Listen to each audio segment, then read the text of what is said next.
HCAM TV thanks you for watching this presentation. We'd love for you to become a member and use your creativity at our station.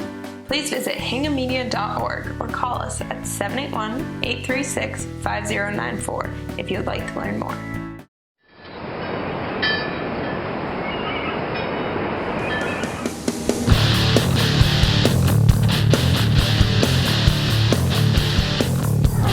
Hello and welcome to HCAM's brand new program, Jack and Si's Big Five. I'm Jack Mannion. I'll be co-hosting this weekly sports debate show where me and my partner Simon will be discussing 5 topics consisting of all things sports, professionally, collegiately, and occasionally locally here in Hingham.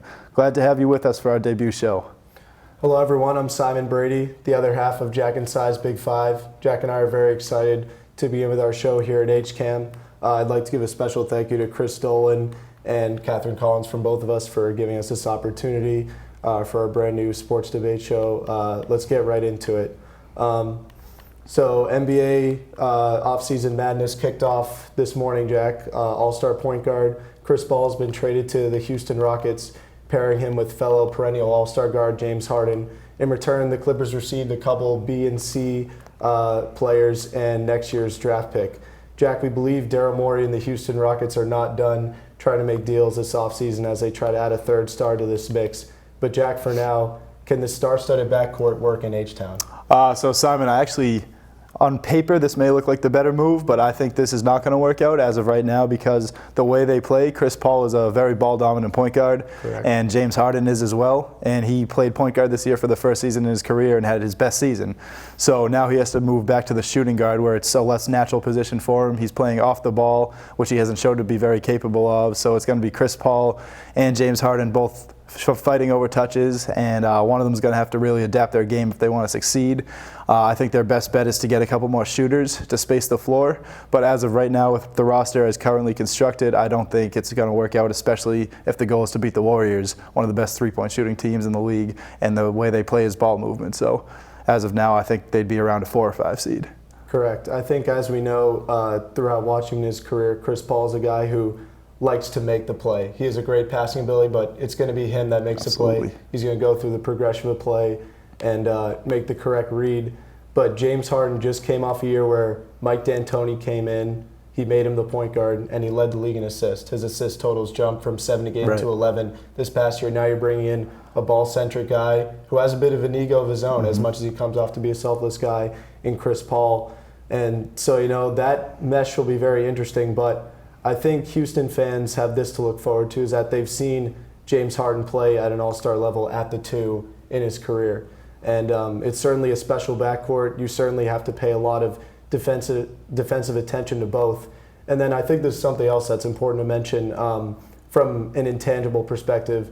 We both know that James Harden, especially in playoff moments where you've needed him the most, has come up small. Very true. And not to say that Chris Paul is the guy that's going to say that, because he himself hasn't even been to a Western Conference Finals in his career yet. But from an intangible perspective, to take some of late game pressure, late game delivery off of James, which has been his downfall, Chris Paul can compensate for that, I believe. I agree with that. Chris Paul has been a clutch player in his career despite not making it late in the playoffs, but another thing you brought up is D'Antoni, the coach D'Antoni. Chris Paul's style of play is slow the game down, dribble the ball up the court, and go through all his reads and then get the assist. He likes to assist hunt. Harden and D'Antoni want to get it up quickly and get the ball out to the wings, shooters on the wings, and that's just not something Chris Paul has ever done. He's always wanted to be the guy to make the play because he hasn't trusted his teammates to make plays for others, so I think that's going to be a big adjustment for him. Okay, in CP3's defense, let's look at the makeup of the Clippers roster over the past few years. Outside of, a few guys, J.J. Redick, Jamal Crawford, the Houston Rockets, on the other hand, have a myriad of three-point shooters. I believe Chris Paul will make a concerted effort to adjust his game to have his primary objective to be to get those guys the ball, as opposed to him making a play for others. Let's remember his 2 stars in Los Angeles are big guys who do all their damage in the paint. This is going to be a different scenario, different setting, different supporting cast, and we'll just have to wait and see how he does with it. But it's certainly an interesting first trade a couple days prior to free agency. That's true. I definitely think he's going to have to adjust to having shooters, though. And the other thing is, you said he needs shooters around him, but they can't make plays, these shooters. So he's still going to want to be. Standstill. Yeah, exactly. So he's going to be wanting to bring the ball up and assist hunting, and Harden's going to have to take some of that pressure off as well. So as a shooter. Yeah, certainly. All right, moving on to our second topic, Jack. All right, so very recently, the NBA draft passed on last Thursday, and the free agency period is set to begin. While there are many free agents who are making crucial decisions, the biggest question mark for this offseason is what uniform All-Star small forward Paul George will be wearing on opening day this fall. Since informing the Pacers he plans on leaving in free agency if they wait until next summer to get rid of him, George, a Fresno, California native, has been linked to the Lakers in many reports, but many teams are set to pursue him. Simon, out of the many teams likely to propose trades for him, where do you see George ending up on day one next season? Luckily for us as NBA fans, it's pretty much up in the air at this point, right? Yes, sir. A lot of teams are interested, and what makes it so interesting is that Paul George has informed the Pacers he'd like to leave. So in the Pacers' mind, Kevin Pritchard, the owner, and the organization's mind is, we must get rid of this guy because we don't want to be the Oklahoma City Thunder, Kevin Durant, that lose a superstar for a star for nothing. So what the Pacers have to do now is try to look and get deals, and the Cavaliers, they've been thrown out there, but they don't like Kevin Love's value. They undermine that. I think it's very interesting because in terms of what you can get back from Indiana's incentive, the most likely place you'd like to do business in a deal is Boston. You can give some veterans who are good role players. Can get you. We also have a ton of draft picks. The Celtics do. But we all know that Paul George's heart is in LA. So, I mean, it's going to be very interesting. But I also think now the Houston Rockets are in play with this CP3 move. Yep. Daryl Morey has proven that he can make a deal that was satisfactory to the Clippers. Maybe he can double up on that and do the same thing in Houston. So it's all dependent on which GM is more aggressive. And I put the Lakers in that pot of teams that need to be aggressive because sure, if he hits the free agent market and he gets to make his own decision, he'll probably choose LA, but he's on the trading block right now. And who's to say that if he gets traded to Cleveland, traded to Boston, traded to Houston, and they have success? You know, these guys, Paul George is another guy that's just in it to win, and that's his top priority. Why would you leave a good situation if it ain't broke, don't fix it, you know? Yep. So I do think eventually he's going to end up with the Lakers, but I think the question is for next season on day one, and I think he's going to play the season with the Cavs. I think Boston has a lot to offer, Houston has a lot to offer to him, but I think neither of these teams are going to be to that level that they can compete with the Warriors at this point, and I think the only team right now that can do that is the Cavs with LeBron James at the absolute peak of his prime, Kyrie Irving and Tristan Thompson. They're probably going to have to give up Kevin Love, but I think that's where he's going to end up, and I think they're going to have their best shot to beat him because he gives them something that Kevin Love did not. He's a versatile defender that can guard someone like Kevin Durant being 6'10".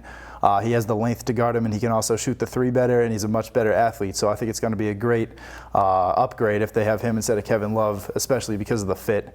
And I think where LeBron's also likely to leave after next season, it's going to be like one last run for him and LeBron to try to beat the Warriors. And after that, they'll probably both take off and maybe go to LA together or elsewhere. How interesting would that be? Yeah, very interesting. I'll say this about Paul George because the two guys on the trading block that we talked with who play the same position are Jimmy Butler and Paul George. And if you remember, there were rumors recently about Jimmy Butler to the Cavs, and that didn't sit well with me because he's a guy who has a little more of an ego, a more of a attacker's mentality, a more of not being able to defer to anyone. Whereas Paul George, on the flip side, I think will recognize LeBron as you're the guy, you're my teammate. I'm willing to be a second or third with Kyrie as well. But I just hesitate with Cleveland because looking at the past teams that have teamed up with a big three where the third guy has a bit of a drop-off. You know, Chris Bosh, Kevin Love, unhappy in the end on the trade block. So I think that portion will be very,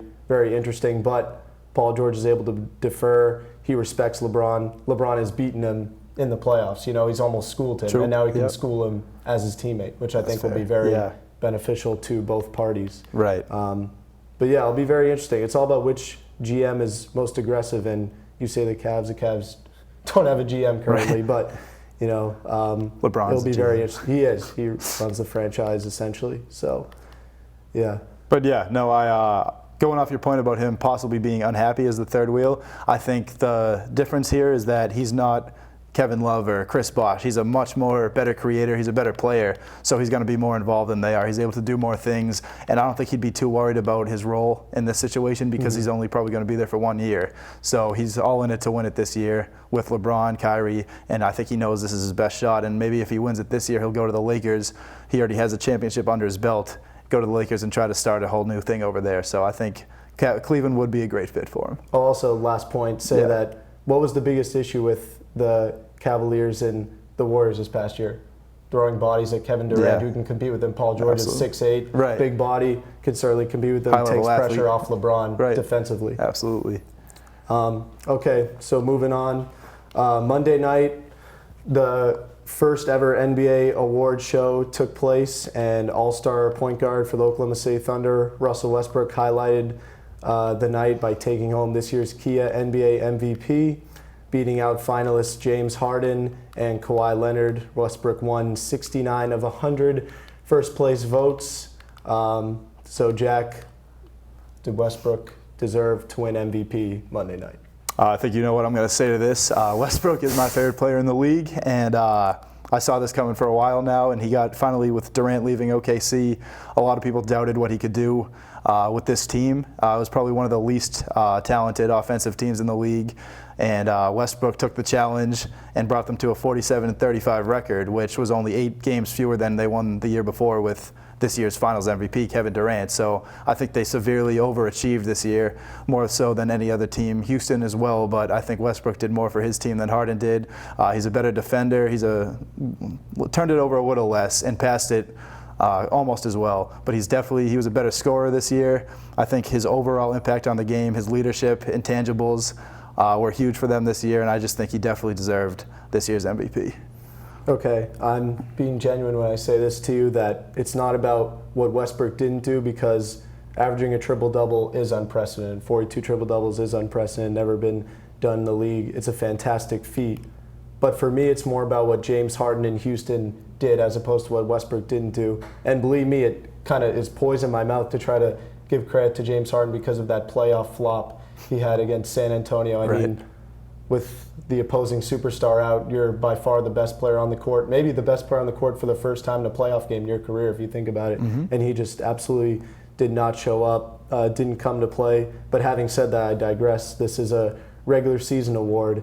And a stat was thrown out by Fox Sports' Chris Broussard that really rang true with me this year, is that there hasn't been an MVP that's been lower than a 3 seed on a team since Moses Malone in 1982, very long ago. So what that indicates to me is that this MVP award, one of the top criteria for it in the past has been winning. It's been guys in top 1 through 3 seeds, and like it or not, Westbrook fan, teammates he had or didn't have around him, the proper support he had, he was a 6 seed.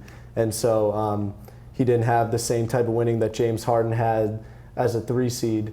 And to just piggyback off that, James Harden also was just 5 wins away from being the first All-Star player to reach 60 wins with no other All-Star in his team.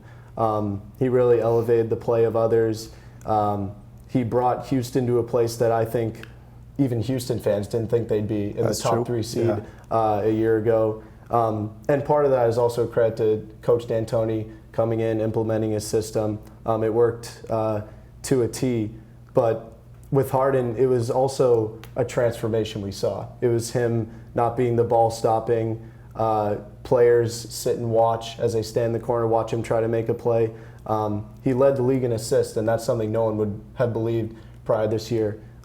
His transition to the point guard position changed his game, made him a more unselfish force. Now as a defense, you really got to be on your toes because he can make a play for himself, and you got to watch out for the shooters he's going to kick out to when he penetrates and makes plays. So I just give all the credit in the world to James Harden because unlike the other finalists, Russell Westbrook and Kawhi Leonard, he changed his game for the better, making not just himself better, but his teammates. And that, to me, is why I believe he deserved this year's MVP.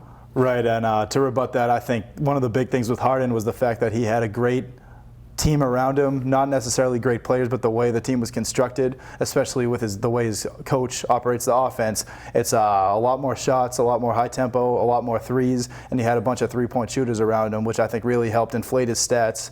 And with Westbrook, he was working with guys that literally cannot put the ball in the basket, some of the worst offensive players in the league, like Andre Roberson.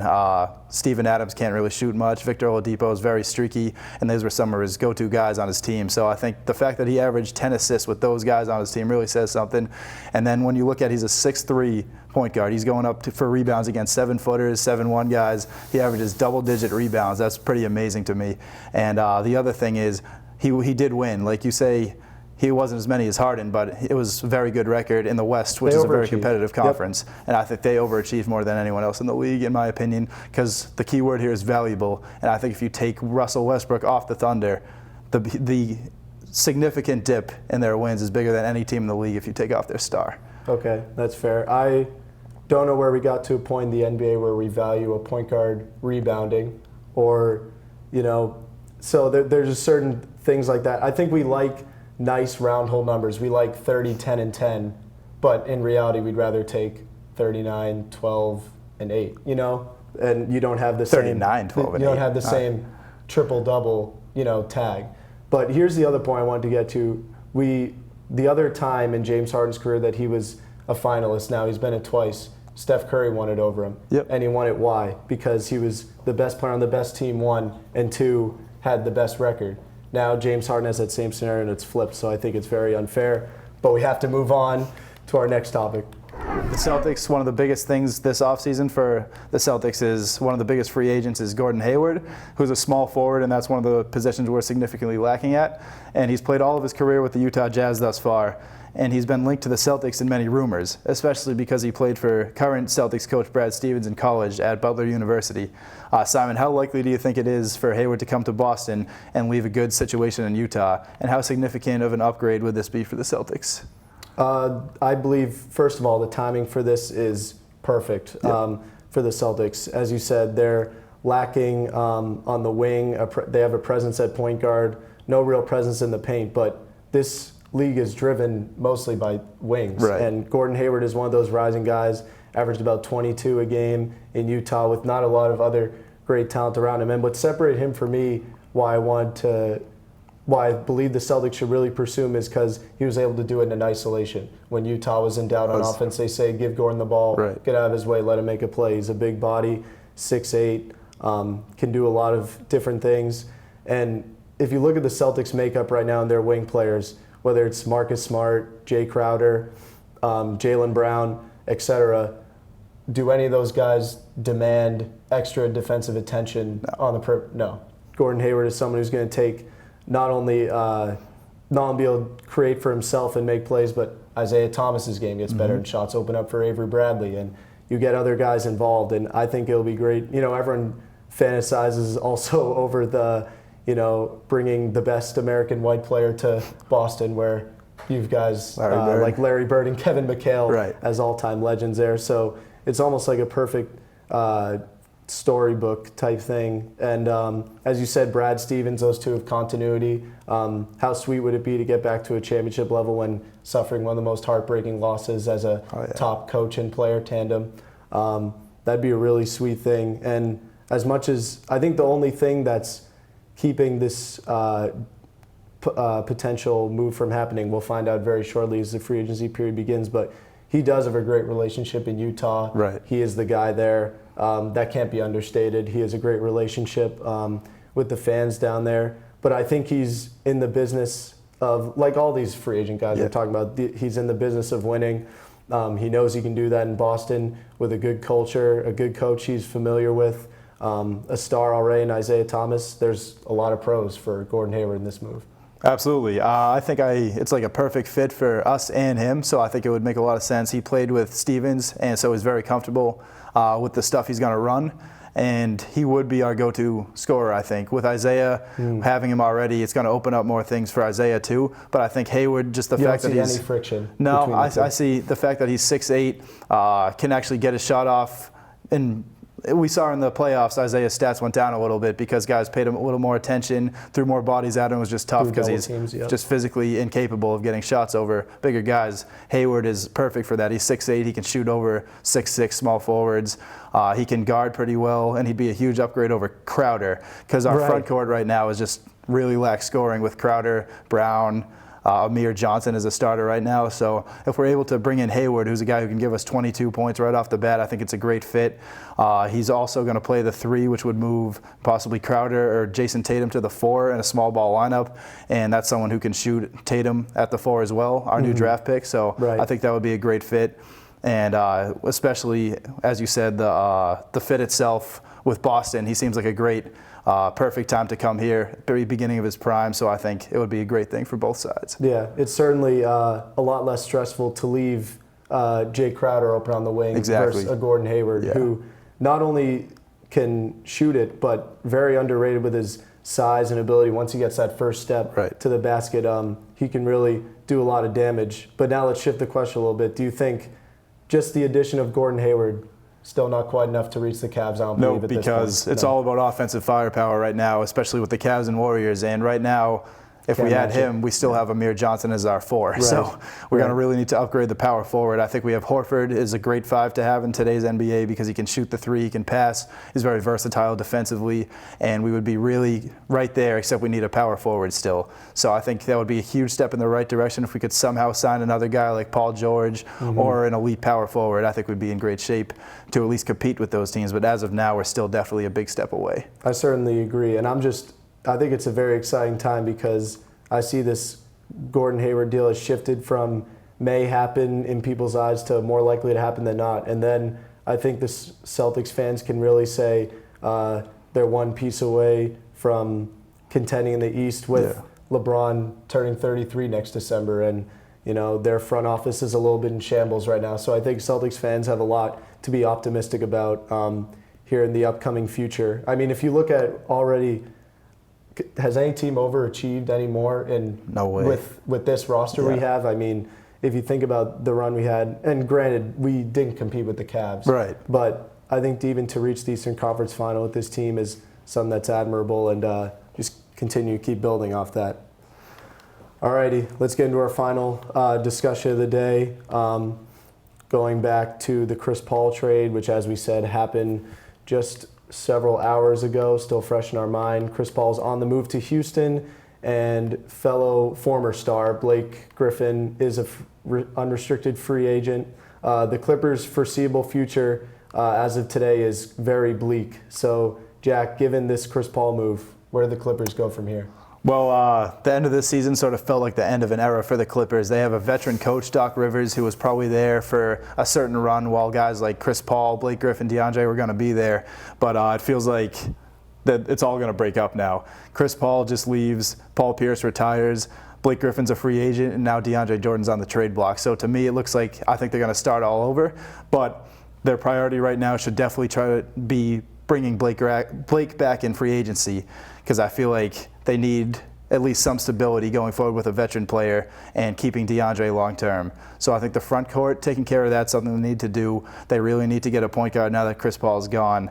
And other than that, it looks like maybe Doc won't be there much longer, especially he might lose his GM job. So I think they're going to blow the whole thing up. Right. I will say this about Blake, because I have the opposite view. I believe they should let him walk for a couple reasons. One, you insert Patrick Beverley instead of Chris Paul, how much less playmaking opportunity is there for you? Blake Griffin, a guy who can't shoot, is really just effective at the rim, and you know he's not going to get the same amount of good looks as he would with Chris Paul. You know, so that's one thing. Blake Griffin is also not a durable guy. I think that's another reason to let him walk. Yeah, this whole thing is still just very shocking to me, because it seemed like the Clippers were in a mode like we need to change, but that started with building guys around Chris Paul. And then he comes to the front office and says, you know, I'm out, I'm leaving, and you can get something for me or take it or leave it because I'm leaving. And the pieces they got back, it's better than getting nothing back. You have a good, solid perimeter defender, a great defender, I should say, and Pat Beverley, a nice guy off the bench who can shoot in Lou Williams, and Sam Decker probably won't be in their 7-man rotation, Yeah. but he can give you a few good minutes. So I don't think all hope is lost for the Clippers, but I do say in a league where it's 2017, the league is progressing to building teams that are predicated on outside shooting, playmaking, scoring.